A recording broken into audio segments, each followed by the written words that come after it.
Are you sure? Are you sure? Hey y'all, what's up? Y'all know who it is. It's your girl Adrian Simone. What up, what up? I had to come and bless y'all today because I have not given y'all any attention. It's been work and it's been school, y'all. That's a really good accomplishment of mine. I started school at Purdue Global University, and I'm getting a human service certificate in child and family services, which, if you know me, yeah, that's, yeah, that's where I should be. um, but yeah, that is a fantastic, fantastic thing that I'm doing that I'm going to finish. Y'all need to be my motivation. Need some motivation. Well, I don't need it. I got a woman.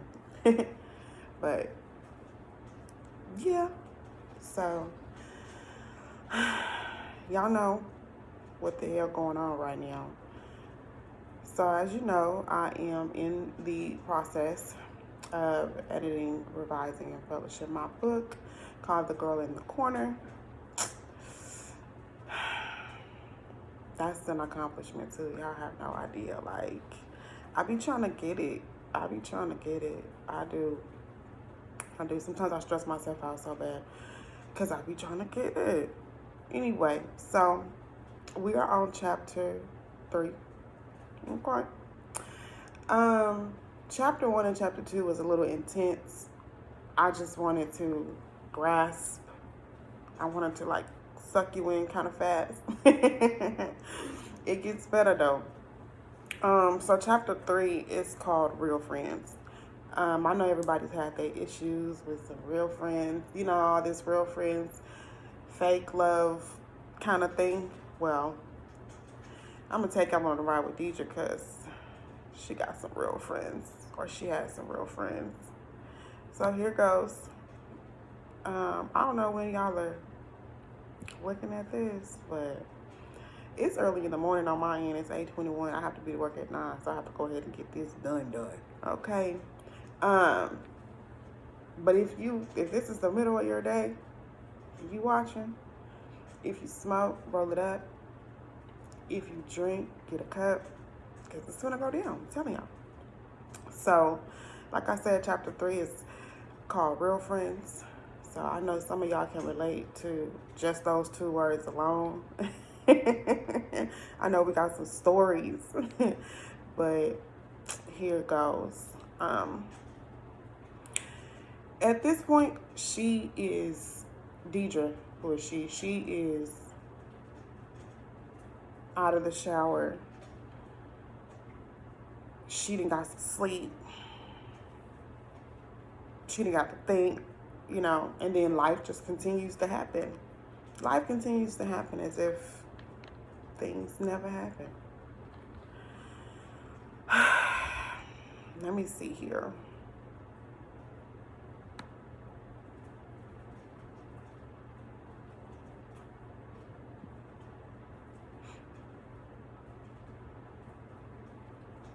Okay. Here goes, y'all. Deidre was glad the night was over. When she got out the tub last night, her body felt relaxed. Her mama was in a deep sleep and Deidre was happy as hell. So she climbed into her bed and went to sleep. When she woke up the next morning, her mama was gone. That made her even happier. She saw a piece of paper on the nightstand. It read, "I went to work. When I get back, be ready to take a trip. You gotta go to your dad's. I can't handle all this and neither can you. I don't want no shit either." Damn, she sure does know how to be cold-hearted, Deidre said to herself. She tossed the letter in the trash can. She picked up the phone and dialed Alex's number. The phone rang twice before Alex answered. "Hello?" Alex finally answered. "Hey, Allie Pooh, it's me," Deidre said with tears in her eyes. "Hey, baby girl, how are you?" Alex said in a sincere voice. "I'm okay. My mama took me to the Hilton in downtown. I was not going back to that apartment." "I don't blame you," Alex said to Deidre. "I'm right around the corner from there. You want me to stop by?" Alex asked Deidre, who was staring out the hotel window. "Wait a minute, is your probation officer there?" Alex asked. She always called Deidre's mama a probation officer. She said that's what she acts and looks like. She couldn't stand Lisa. Deidre and Alex have been friends since fifth grade. They were 17 years old now and were inseparable. Now that bitch is at work. I'm so happy she's not here, Deidre said as she played with the edge of the nightstand. I'll explain everything to you when you get here, Deidre said, now staring at herself in the mirror. She couldn't stand the way she looked. Okay, baby, I'll see you in 15 minutes. Okay, I love you, Alex, Deidre said to Alex with tears in her eyes. Oh, baby, I love you too, Alex answered with tears in her eyes too. They loved each other to death. When they hung up, Deidre felt loved. Alex always made her feel like someone special when she was in a bad mood. Deidre tossed herself onto the bed, grabbed the remote, and turned the TV on. She flipped through the channels until she found BET. After 5 minutes, she was hungry. There was a menu on the nightstand. She skimmed through it to find herself something to eat. She didn't know if she could, but she damn sure was gonna order something. Her mama had money. She picked up the receiver and dialed the extension to the room service. Room service, this is Sheila. How can I assist you? Yes, ma'am. I would like to order the steak and shrimp combo. Since I have a choice of 2 sides, I'd like mac and cheese and collard greens, please. Okay, no problem. And what would you like to drink? I would like a gallon of cherry limeade soda. Also 2 glasses of ice, please. Oh, and can I please get the steak well done? Yes, ma'am, you sure can. How will you be paying for this? Put it on my tab.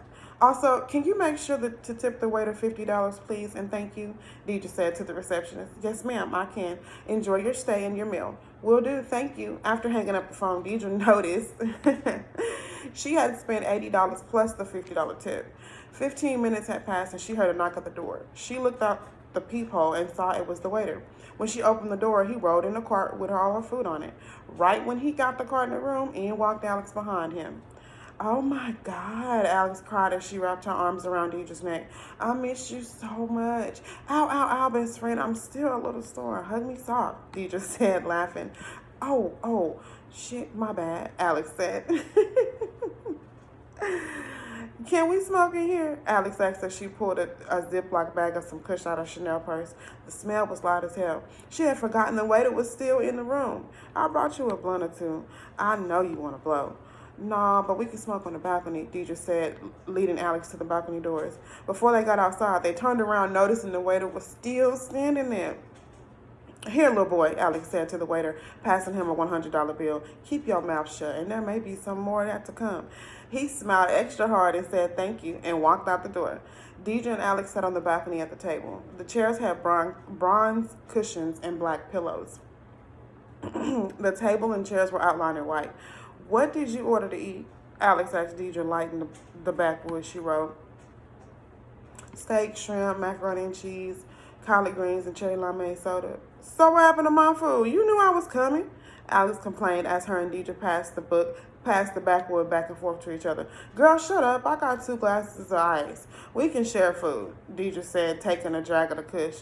She coughed hard as hell. It'd been a minute since she last smoked. As they smoked, Deidre told Alex about last night's activities. They watched their favorite Lifetime movie, The Truth About Jane. They were almost asleep when Alex's phone rang. Oh, shit, Alex stated as she looked at the number calling her phone. Boy, what the fuck you want? She asked when she answered the phone. It must have been her man, Deidre thought to herself. That's the only person she talked to like that. Man, I swear you get on my damn nerve. If you can't do what you have to do before I leave, then nigga, you won't be doing it, Alex yelled into the phone. She hung up in his face and asked Deidre if she wanted to ride with her to North Dallas. Her man had to make a drop and she wanted to smoke some more. Deidre agreed to ride with her on conditions that she had her back at the room before her mama got off work. She also told Alex how her mama was sending her to Louisiana to stay with her dad. She really didn't want to go. She didn't want to be around Amin at all, really. If it meant she would be away from her mama for a long time, though, she was going. Bitch, I'm going to make sure to have your ass back before she gets here. I don't want you to violate your probation, Alex said as her and Deidre got ready to go. After they got dressed, Deidre grabbed the key off the table and they walked out the door. Deidre stayed with her dad for about 6 months before coming back to stay with her mama in Dallas. Things between them never got better. No matter how hard Lisa tried, Deidre never let up on the hatred towards her mama. She had so much anger built inside of her, she almost completely shut down. She began slightly slightly to be rebellious. She never answered her cell phone when her mama called. She never told her where she was going or who she was going with. Deidre felt like it was none of her mama business since she never cared to be home before. She never told me where she was going when she left. Why the hell she want to know? Why the hell? Ooh, sorry, y'all. Why the hell she want to know where I'm going? Deidre thought to herself. Deidre blamed her mama for everything she'd been through, from the rape to the crazy thoughts in her head. After a while, Lisa got tired of Deidre being the way she was, so she sent her to a children's shelter. Deidre kind of felt better being there than she did being at her mama's house. They counseled a lot, asked her a lot of questions she barely gave answers to. When the counsel asked if Deidre felt like her mama was jealous of her, she told her how she felt. She told her about all the times Lisa had abused her, mentally, physically, and emotionally. She fucked Deidre up as a child. Deidre had to live, breathe, and eat a grown woman life. She would pray every day that no one in her mama's job or even on the road coming from work pissed Lisa off. If so, Deidre got her ass beat for it. Deidre always got her ass beat for nothing. She felt like she was in a mommy dearest kind of situation.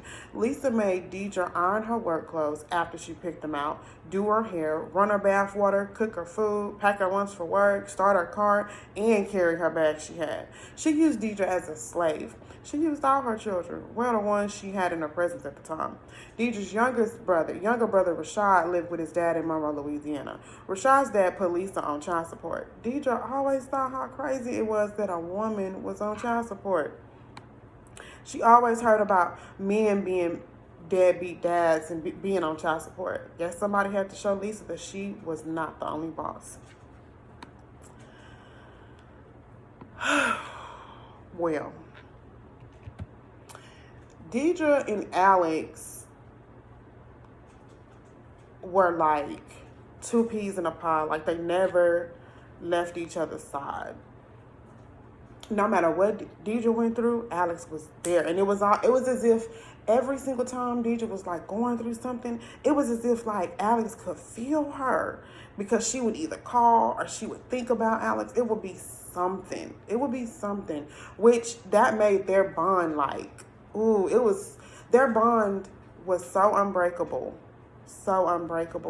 that nothing or nobody could come between their friendship. And that is what a lot of us fiend for. I'm not gonna say fiend for. I don't want to say fiend for, because that kind of sounds weird to say, but a lot of people need somebody they can confide in and tell things to, and somebody who won't judge them. People need a non-judgment environment, because when you're around people that just have a judgment all the time, it kind of makes you start, like second guessing yourself, or, it's, first off, it's a negative trait to have, number one. So that negative energy rubs off on you. And sometimes we don't even know that's has happened. We don't even know that we're sitting up and we're holding a conversation with people, and they are telling us, we told them about a situation and now they're telling us how they feel.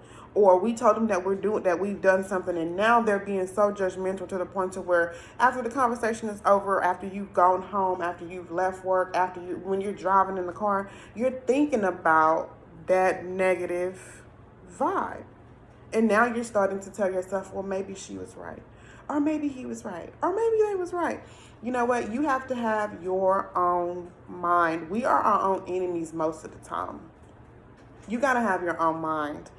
And what I mean by that is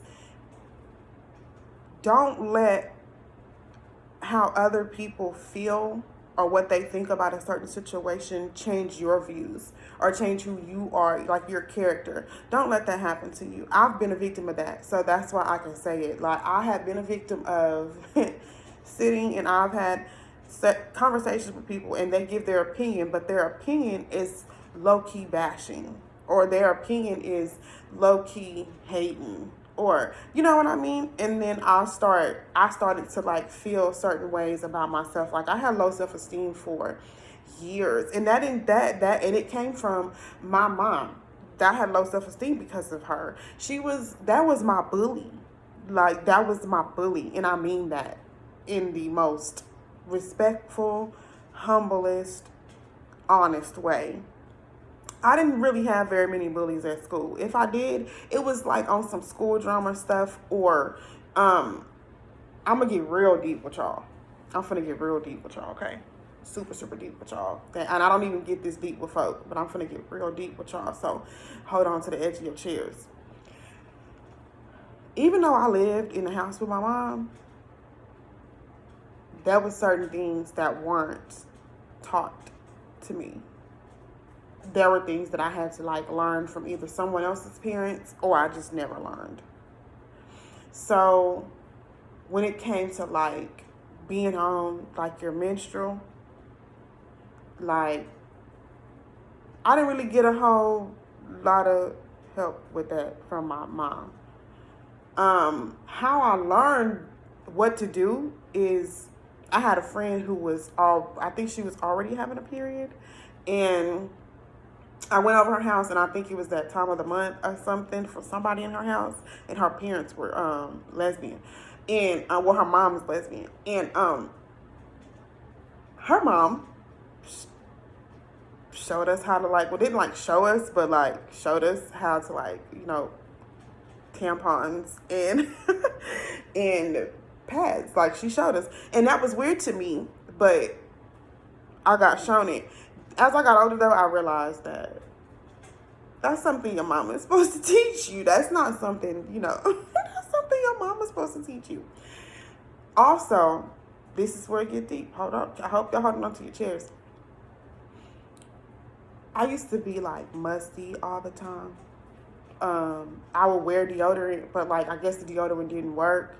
I'm not gonna say I didn't know how to clean myself, but I guess I didn't know how to clean myself thoroughly, and that is where like a whole lot of my bullying came from. Like girls used to be friends with me just to like embarrass me.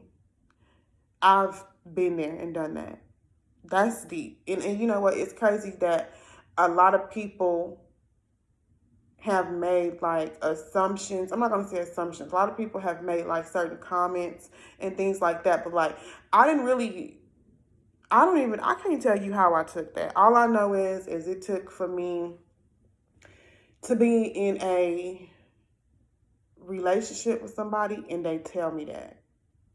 And it wasn't that they were telling me like, baby, we need to work on this. No, they tell me that like in front of people and then start bashing me. And then now those people are bashing me. And it became such an embarrassing moment.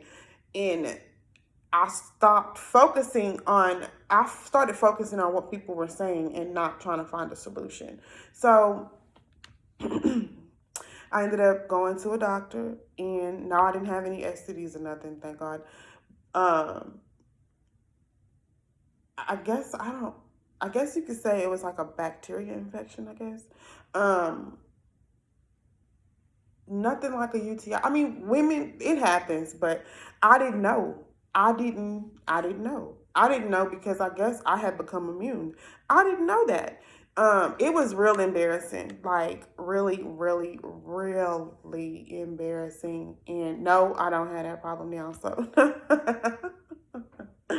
no, I don't have that problem now. I'm just saying that's what happened. That's where at school, that's where my bullying came from. But at home, my mom was my bully. Like, she really, yeah, she really did. She made me look in the mirror at myself and tell myself that I was ugly and that I was fat and I was never going to be nothing. She did. She would always do my hair in a little ugly hairstyle so I wouldn't look cute, but I'm pretty. So, whatever.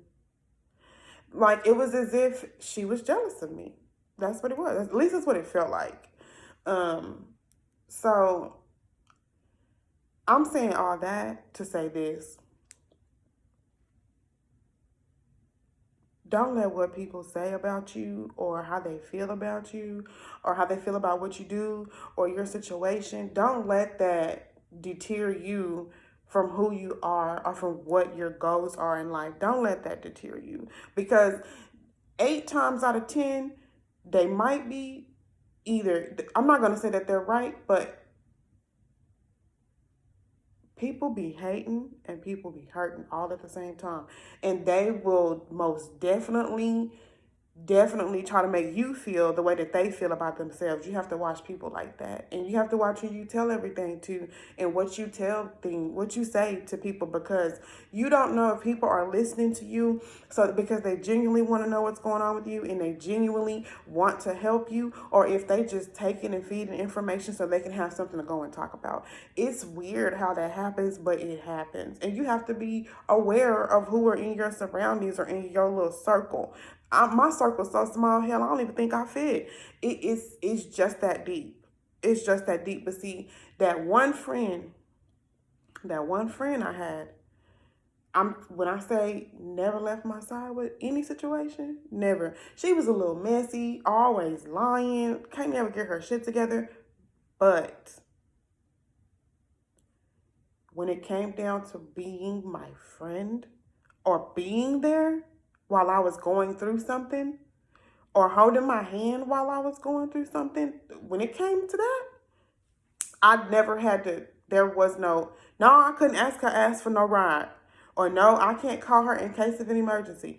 However, if it's some mental or some emotional shit going on in my life, she's there if I allow it. Most of the time I allow it, but she's there. And even if I don't allow it, she still be there. She ain't there now because we're just not friends anymore. However, people, grow apart. However, she was there. She was there. And I ain't no hater. She was there.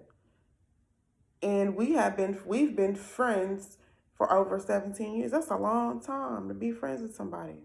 It is. It's a long time. And just to kind of let it go, that's a long time. I'm not going to say that we let it go, but people grow apart. My main goal in life is for my positive vibes to escalate. That's my main goal in life. For people to know that you're not alone when it comes to certain things. And don't be embarrassed about things that you don't know anything about. You don't be embarrassed. Fuck people. Excuse my language, but fuck them. Don't be embarrassed, because if you didn't know, how are you going to fix it? It's all about those real friends, though. And you know your real friends. You know your real friends, because I know my real friends. My real friend sleeps in my bed every night. That's my real friend. And I'm okay with that. I don't need a group or a crowd. I don't have to have a partner in crime. Right there in that bedroom. That's my best friend. That's it, that's all. So, hope y'all took something from this chapter. It was pretty short, but I hope y'all took something from this chapter, because there's people out there who really, who go through things, and they just need somebody that they can confide in. They need somebody that can be there, that they know will be there. And it sucks that, people don't have that person, but I've not had that person before. But you know what? Let me tell you something before I go. The realest person you need to know is yourself. Once you get to know yourself, everybody else don't even matter no more after that. And that's just the honest to God truth.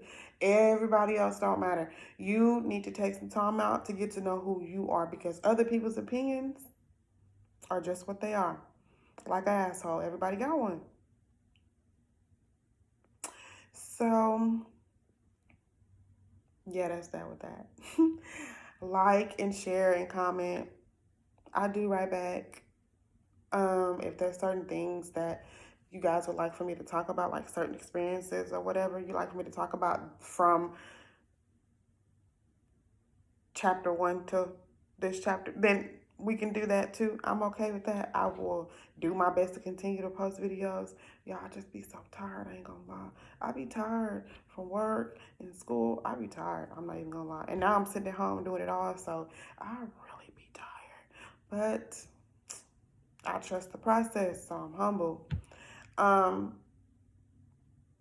Y'all have fun with this. I hope you guys are enjoying it because I'm enjoying doing it. Shout out to the people that get up early in the morning to work out because I do that and I did it yesterday. Whew, my little body. Y'all, I'm not used to being this chunky. Look at this. I got a whole nother neck. I'm not used to being this chunky, y'all, but I'm still pretty. All right, it's 8:45 a.m. here in Dallas, and I got to go because I got to go to work. Y'all enjoy your day. Do something productive today. Feel good about yourself. Bye, y'all.